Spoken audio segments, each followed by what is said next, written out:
Kayaknya proposal skripsi yang ini bisa jadi contoh buat teman-teman yang jenisnya kualitatif nih. Ini udah hampir benar semua.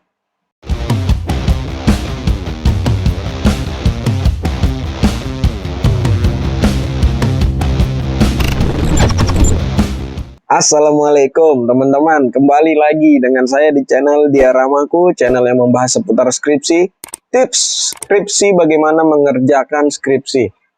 Kali ini saya hanya merevisi sedikit proposal ini ya. Ini bisa jadi contoh buat teman-teman yang mengerjakan skripsi dengan jenis kualitatif, karena proposal ini sudah hampir benar, 90% benar deh. Ya coba nanti sambil dilihat bagaimana isinya, ya mungkin bisa jadi masukan referensi buat teman-teman yang bingung dalam mengerjakan skripsi kualitatif. Kita langsung aja ya. Ya, judulnya efektivitas pelayanan publik pemerintah Kabupaten Aceh Besar dalam perbaikan infrastruktur jalan. Di sini ada perbaikan sedikit banget, tapi kita harus lihat dulu latar belakangnya. Latar belakang. Ya, di sini sudah membahas infrastruktur ya, infrastruktur jalan. Ini masih secara umum ya, berdasarkan teori, berdasarkan data BPK. Ini berdasarkan teori, ini mungkin hasil jurnal ya. Jalan dibangun agar dapat infrastruktur jalan dibangun agar dapat diakses oleh pengguna umum. Jadi fasilitas umum utama dilaksanakan perekonomian suatu negara. Jadi itu pentingnya infrastruktur jalan ya.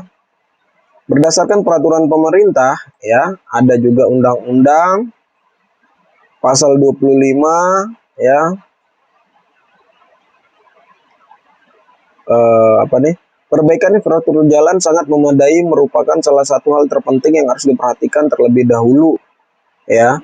Rekomendasi ini termasuk rekomendasi perbedaan pendapat atau riset gap antara peneliti ini atau ini buku ini dengan yang tadi yang pertama, Irena ya. Jadi menurut yang pertama ini fasilitas umum dilaksanakan untuk perekonomian, gitu ya, mendukung perekonomian. Nah, menurut yang kedua tadi, infrastruktur harus diperhatikan terlebih dahulu karena menyangkut kesejahteraan masyarakat ya. Menurut yang ketiga, infrastruktur ternyata juga berpengaruh besar terhadap perekonomian. Jadi ada kesamaan pendapat dan ada perbedaan pendapat. Nah, ini di sini udah termasuk kajian teoritisnya sudah lengkap ya. Cuman ditambahin satu lagi deh, hasil penelitian terdahulu. Bagaimana hasil penelitian terdahulu mengenai objek penelitian gitu, mungkin di mana perbaikan infrastruktur di wilayah lain gitu ya. Di sini sudah ada kajian teoritisnya, tapi supaya lebih tertuju kepada objek penelitian ya. Kalau di sini kan masih secara umum gitu ya, infrastruktur jalannya, peran infrastruktur jalan masih secara umum. Nah, kalau bisa ditambahin satu atau dua, atau kalau bisa lebih bagus 3 hasil penelitian yang menyatakan pentingnya pembangunan infrastruktur jalan langsung di objek penelitiannya, mungkin di daerah mana, di wilayah mana, di kabupaten mana, seperti itu ya. Tapi udah bener. Lalu masuk di kajian empirisnya, langsung fenomena di Kabupaten Aceh Besar bagaimana, tuh ya. Jadi ruas jalannya dijelaskan, ya, ruas jalan dijelaskan, luasnya di sini ada Kabupaten Aceh sepanjang berapa kilometer, kondisi rusaknya ada. Jadi ada kondisi rusak di sini, makanya kenapa judulnya perbaikan jalan tadi, perbaikan infrastruktur jalan, karena memang ada fenomena, ada kondisi jalan yang rusak gitu ya. Jadi diakibatkan oleh beban transportasi berlebihan yang tidak sesuai dengan daya dukung jalan. Jadi itu fenomenanya. Ya, tercatat kondisi jalan rata-rata berjumlah, nah ini 51,78% yang baik. Jadi sisanya jalannya rusak gitu. Itu bagus fenomenanya. Ini ada datanya. Kondisi jalan yang rusak berjumlah 9,13%. Nih, tersebar di Indrapuri, Inginjaya, Selimium, Simpang 3, Sukamakmur, Kota Janto, Darul. Nah, ini kan, kondisi rusak ringan berjumlah 29. Jadi, kondisi jalannya ini rusak tersebar di beberapa daerah tuh. Jadi bagus fenomenanya, ada datanya. Nah, di sini data tabel perkembangan kondisi jalan 2012 sampai 2016. Ya, ini bagus. Baik, sedang, rusak ringan, rusak berat.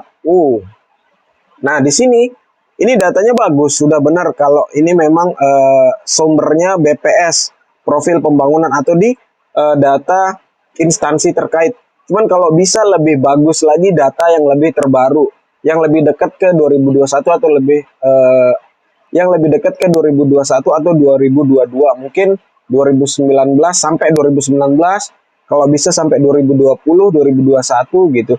Cuman memang kendalanya kalau data dalam instansi pemerintah atau dalam BPS itu kendalanya jarang diupdate. Jadi memang mungkin data ini data yang terbaru di dalam website itu, di dalam laporan itu. Jadi memang kendala seperti itu ya, biasa di dalam BPS. Mungkin instansi terkait telat mengupload, telat melaporkan, telat memasukkan laporan. Jadi sehingga kita masyarakat bisa mengakses ya data ya hanya sampai tahun ini gitu. Itu tidak apa-apa. Tapi kalau bisa didapatkan data yang terbaru. Sini sudah ada fenomena-fenomenanya ya, bagaimana keadaan jalan. Jadi terkait konsep yang memang mau dibahas di dalam penelitian ini ya. Objek penelitian di provinsi kabupaten atau di Kabupaten Aceh Besar, bagaimana fenomena terkait topik penelitiannya gitu ya. Kondisi jalannya seperti apa, ini udah bagus banget. Kondisi jalan provinsi nasional. Nah, ini udah ada datanya. Ada gambar juga di dalam latar belakangnya, bagus, top. Inilah seperti inilah penelitian kualitatif itu. Jadi penelitian kualitatif itu yang bikin menarik, yang membuat dia menarik adalah ada gambar-gambar, ada foto-foto yang berwarna. Jadi pembaca lebih tertarik untuk membaca gitu. Ini udah ada gambar, bagus banget, gambar jalan yang rusak ya, bagus. Jalan yang rusak berada di desa Lam Asan ini kerap menimbulkan kecelakaan. Nah, jalan yang rusak juga dijelaskan, diceritakan fenomenanya apa. Kecelakaan seperti itu, dia sering menyebabkan kecelakaan. Ini sumbernya ya dari beberapa berita yang telah dipaparkan di atas, menunjukkan bahwa kondisi jalan Kabupaten Aceh Besar masih banyak yang berlubang serta beberapa titik terdapat jalan yang berlubang besar dan dalam. Bagus banget. Nah, ini ada masukan pemerintah harus melakukan upaya. Ya, ini kajian teoritis dari teori ya. Tapi seperti yang saya bilang tadi, kalau bisa ditambahkan lebih bagus 3 penelitian terdahulu yang terkait objek penelitian. Bagaimana seharusnya pemerintah atau pemerintah kabupaten atau pemerintah kota atau provinsi bagaimana seharusnya dalam menangani infrastruktur jalan, atau hasil penelitian yang menyatakan efektivitas perbaikan infrastruktur jalan di satu objek penelitian, baik itu di pemerintahan atau di mana ya. Bagus. Secara overall latar belakangnya sudah bagus banget. Fokus penelitian. Nah, di sini fokus penelitian itu adalah rumusan masalah. Jadi rumusan masalah adalah fokus penelitian. Jadi tidak perlu dibuat fokus penelitian ya. Langsung aja rumusan masalahnya.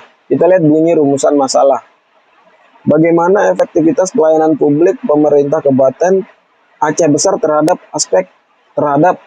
perbaikan infrastruktur jalan. Jadi maksudnya efektivitas infrastruktur jalan. Apakah perbaikan jalan sudah efektif? Itu yang mau dilihat ya. Di sini diganti perbaikan ya. Yang mau dilihat nih perbaikannya apakah efektif atau tidak. Lalu yang kedua, apa saja hambatan pemerintah Kabupaten Aceh Besar terhadap perbaikan selama perbaikan ya. Apa hambatannya perbaikan? Bagus. Tujuan penelitian untuk mengetahui efektivitas pelayanan publik pemerintah Aceh Besar dalam perbaikan. Oke. Kemudian hambatan pemerintah Aceh Besar dalam melakukan perbaikan. Oke, bagus. Manfaat teoritis dan manfaat praktis. Manfaat teoritis dapat kontribusi terhadap pengembangan kajian studi ilmu. Oke, bagus. Manfaat praktis dapat menjadi sebuah informasi yang dapat membantu bagi pelayanan publik pemerintah. Oke, bagus. Cukuplah. Cukup ini, cukup. Cukup ya, untuk proposal cukup. Bagus. Nah, bab 2, tinjauan pustaka. Judul babnya sudah benar. Oke, di sini dibahas penelitian terdahulu dulu. Nah, saya suka nih. Di sini sudah lengkap banget pembahasannya ya. Beginilah cara yang benar membahas tentang penelitian terdahulu di bab 2. Oke? Untuk mendukung penelitian ini penulis menggunakan beberapa referensi terkait perbaikan jalan. Nah, hasil penelitian ini kalau bisa ditaruh di dalam latar belakang tadi gitu.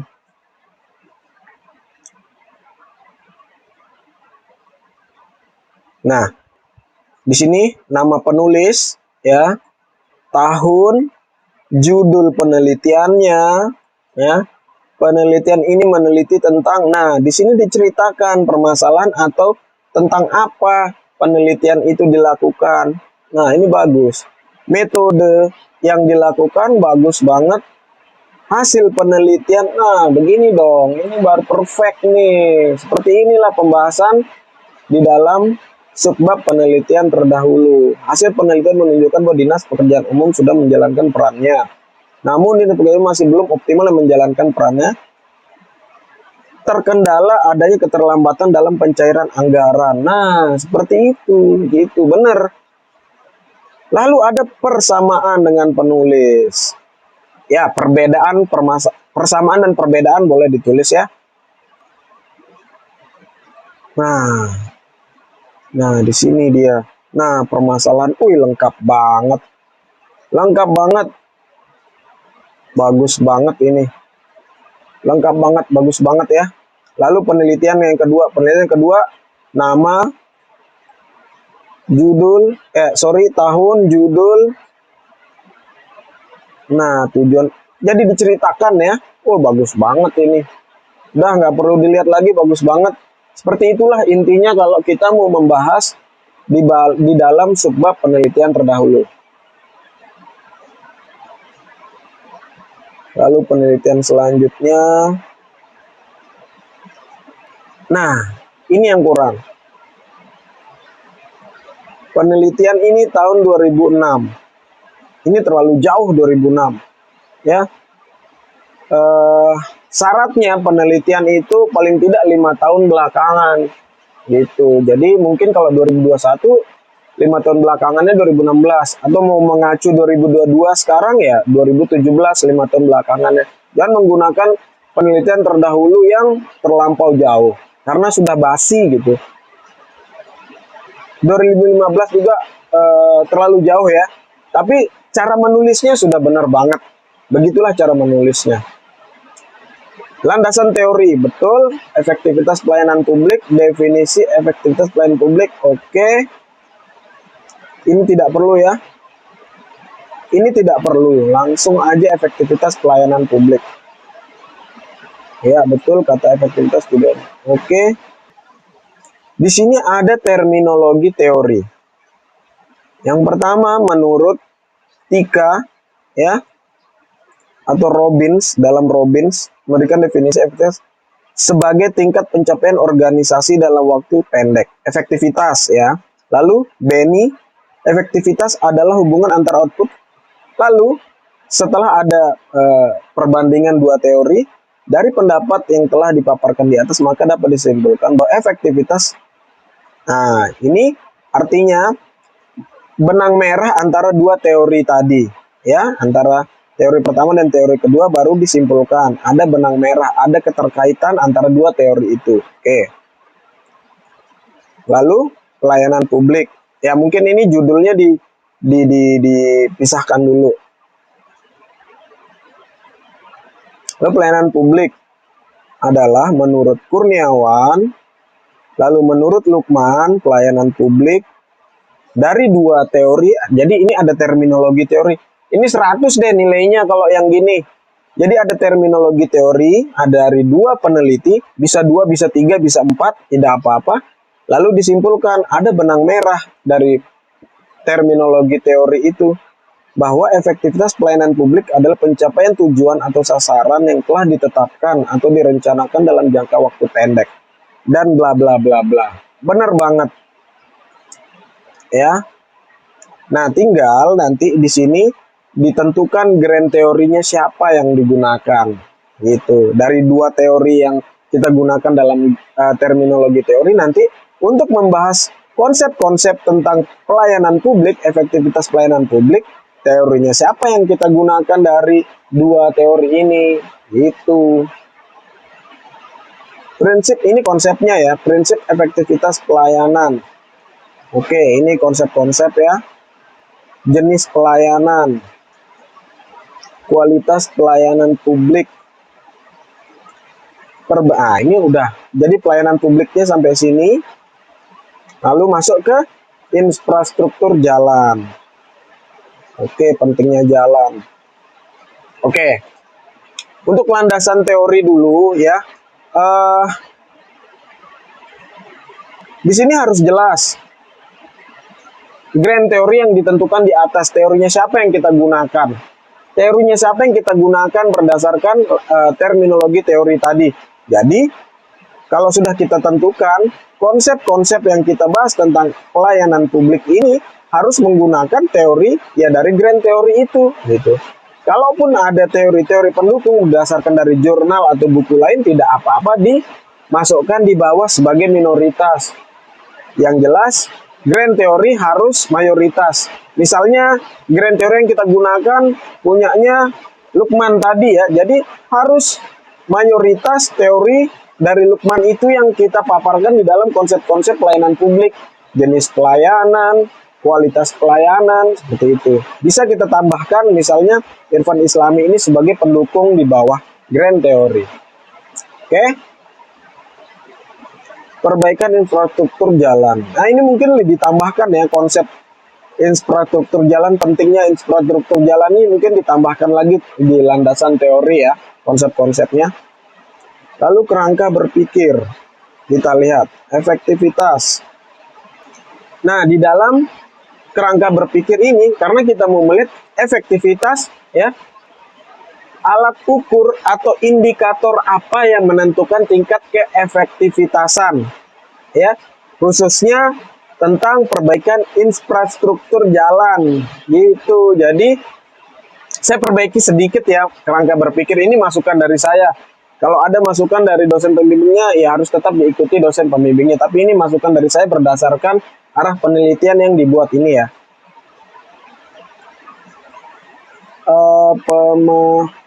Pemerintah Kabupaten Aceh Besar.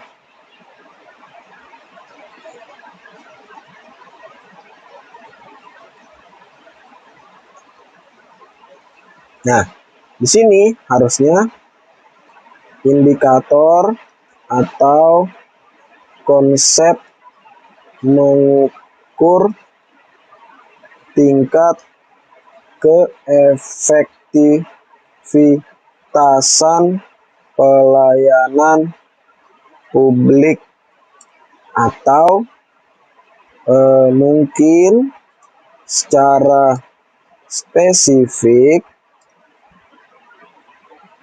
perbaikan jalan. Nah, di sini indikator tingkat keefektivitasan ini harus ada di dalam landasan teori. Ya, coba kita lihat. Tingkat keefektivitasan pelayanan publik.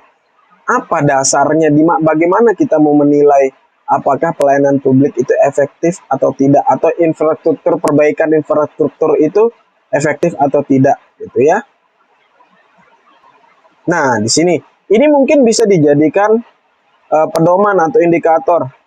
Karena kita mau melihat pelayanan publik, jadi unsur minimal yang harus ada dasar pengukuran indeks kepuasan masyarakat. Ya benar, karena pelayanan publik kalau instansi pemerintah orientasinya kepuasan masyarakat gitu ya. Kecuali instansi swasta baru orientasinya adalah keuntungan, tapi instansi pemerintah orientasinya adalah kepuasan masyarakat. Kita lihat unsur-unsurnya. Nah, ini prosedur layanan, kemudahan tahapan pelayanan, persyaratan pelayanan, teknis administratif, kejelasan petugas pelayanan, kedisiplinan petugas, tanggung jawab petugas, kemampuan petugas pelayanan, kecepatan pelayanan, dan macam-macam. Nah, ini bisa dijadikan indikator dalam melihat tingkat efektivitasan pelayanan publik dalam perbaikan jalan. Jadi, dimasukkan di sini dia yang tadi, ya.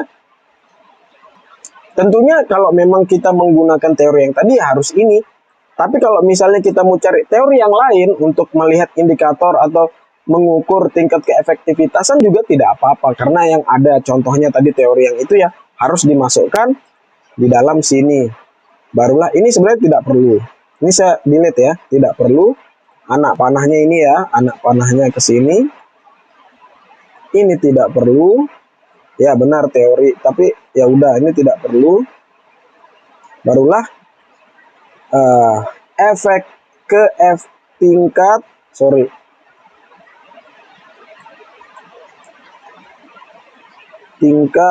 keefektivitasan pelayanan publik pemerintah Kabupaten Aceh Besar dalam perbaikan jalan. Nah, inilah. Jadi bagaimana seperti rumusan masalah tadi, bagaimana keefektivitasan pelayanan publik pemerintah dalam perbaikan jalan. Itu dia. Jadi harus terjawab nanti di kesimpulan. Ini alat ukur untuk menyelesaikan atau untuk menjawab rumusan masalah gitu. Cukup seperti ini gitu. Jadi di sini dimasukkan indikatornya, barulah hasilnya efektif atau tidak. Nanti di kesimpulan apakah efektif atau tidak dan apa kendalanya. Seperti itu ya. Jadi gambarnya cukup seperti ini. Bab 3, metode penelitian, lokasi penelitian. Oke, bagus. Ada lokasi penelitian dilakukan di Kabupaten Aceh Besar. Lokasi ini dipilih karena masih banyak kerusakan jalan. Benar, ada alasannya kenapa dipilih lokasi ini. Benar, bagus banget. Pendekatan penelitian atau jenis penelitian boleh kita ganti sedikit ya supaya jelas teman-temannya. Jenis penelitian dilakukan oleh metode kualitatif. Oke, nah ini yang saya suka. Dijelaskan juga penelitian yang akan dilakukan oleh penulis dengan menggunakan metode kualitatif deskriptif. Ini yang benar. Jadi jenis penelitian bukan jenis deskriptif. Jenis penelitian itu ya benar harusnya kualitatif. Kualitatifnya dengan jenis atau dengan pendekatan deskriptif. Itu yang benar. Deskriptif karena penelitian ini bertujuan untuk memberikan gambaran mengenai permasalahan yang terjadi pada masyarakat. Benar, 100 yang ini. Informan penelitian. Oke, ini dijelaskan, sudah disebutkan siapa nanti yang bakal menjadi informan penelitian. Nah, tapi ini yang harus diperhatikan di bagian informan penelitian. Teknik penentuan informan atau teknik sampling di sini. Teknik sampling dalam kualitatif itu apa? Ya, apakah purposive sampling? Kalau purposive sampling kan memang dasar banget tuh untuk kualitatif, ya gunakan aja purposive sampling. Kalau mau ditambah dengan teknik sampling lain dikombinasikan tidak apa-apa, tapi harus digunakan dasarnya. Kalau supaya lebih gampang deh, paling gampang tuh purposive sampling. Itu jadi harus ditentukan, peneliti yang menentukan siapa yang akan kita wawancara atau sampling apa ya sebagai sumber data utama kita. Ya, kita lihat informan penelitiannya. Anggap ini sudah dilakukan purposif. Kepala dinas, benar. Subdina marga, oke. Yang terkait ya, harus itu yang terkait. Masyarakat, media massa, LSM. Waduh, bagus banget nih. Ini bagus banget. Yang akan diwawancara, keterangannya nih kan, diwawancara, bagus banget. Cuma nih, yang nanti bikin susah nih jumlah. Ini jumlah. Terlalu banyak. Masyarakat 10 orang terlalu banyak. Cukup 2 atau 3 orang aja masyarakat sebagai pembanding. Misalnya yang satu bilang masyarakat bilang efektif, contoh ya. Yang satu bilang efektif. Lalu masyarakat yang kedua bilang tidak efektif. Lalu masyarakat yang ketiga bilang efektif. Ya udah cukup lah gitu. Toh juga kita akan triangulasi dengan sumber-sumber yang lain gitu. Tidak usah terlalu banyak, masyarakat 10 orang terlalu banyak ya. Cukup 3 atau 2 orang aja. Toh juga nanti kita akan triangulasi dengan macam-macam ini ya. Oke, itu ya. Sumber data. Sumber data merupakan faktor yang penting. Oke, oleh karena itu sumber data menjadi bahan pertimbangan. Oke. Data primer. Ya, benar nih, sumber data itu data primer dan data sekunder. Kita lihat data primer. Catatan hasil pada penelitian ini data primer diperoleh dari hasil wawancara, benar. Jadi data primernya kalau kita lihat samplingnya di sini wawancara, berarti data primernya data utama yang kita gunakan dalam penelitian ini untuk menganalisis data. Teknik analisis datanya adalah didapat dari hasil wawancara dan hasil observasi lapangan, benar. Data sekunder, data yang digunakan data pendukung ya, literatur, pustaka. Oke, benar, 100 ya. 100, cuman perlu diperbaiki tadi teknik sampling atau teknik penentuan informan. Lalu teknik pengumpulan data. Oke, observasi, wawancara, teknik dokumentasi, benar. Observasi dilakukan pengamatan secara langsung terkait infrastruktur. Oke, boleh. Observasi. Peneliti melakukan wawancara kepada pihak pemerintah. Oke, benar banget. Jadi gini, bukan hanya dijelaskan atau disebutkan definisinya, tapi dijelaskan juga langsung aplikasinya gitu. Observasinya bagaimana, di mana, wawancaranya kepada siapa, dokumentasinya jenisnya apa aja. Bagus banget, 100 yang ini. Jadi teman-teman bisa contoh ya. Teknik analisis data. Analisis data digunakan untuk menjawab perumusan masalah, mulai sejak sebelum terjun ke lapangan berlangsung penelitian sehingga diperoleh hasilnya. Oke. Adapun tahap analisis data. Nah, teknik analisis data dan tahap analisis data itu sedikit berbeda. Reduksi, penyajian, dan penarikan kesimpulan ini adalah tahap analisis data, langkah-langkah melakukan analisis data. Tapi apa teknik analisis datanya namanya? Yang menggunakan langkah ini tuh nama teknik analisis datanya apa? Itu aja yang kurang deh. Cari namanya. Nama teknik analisis data yang menggunakan tahap atau langkah-langkah seperti ini. Ya, oke. Agak kurang sedikit aja. Nah, habis. Ini tinggal ditambahin satu subbab triangulasi data. Ya, ditambahin satu subbabnya triangulasi data. Jadi maksudnya triangulasi data ini untuk kita mengecek atau kita menyatakan kepada pembaca bahwa data kita ini kredibel dan sudah valid gitu ya, mempunyai tingkat kredibel, sudah terpercaya gitu ya. Jadi harus dijelaskan triangulasi data yang kita gunakan itu apa ya. Seperti saya contohkan tadi, kita menggunakan misalnya kita triangulasi data dari wawancara gitu ya, triangulasinya. Nah, kan ini udah kita triangulasi.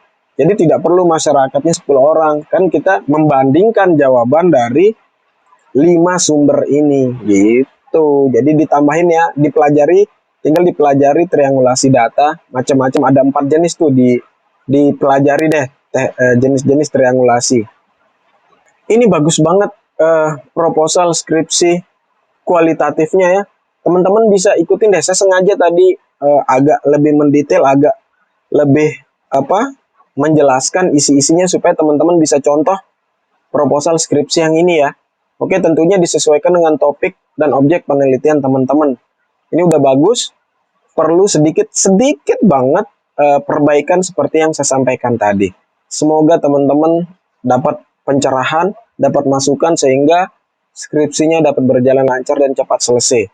Ya, sukses semuanya, kita ketemu lagi di video selanjutnya. Assalamualaikum.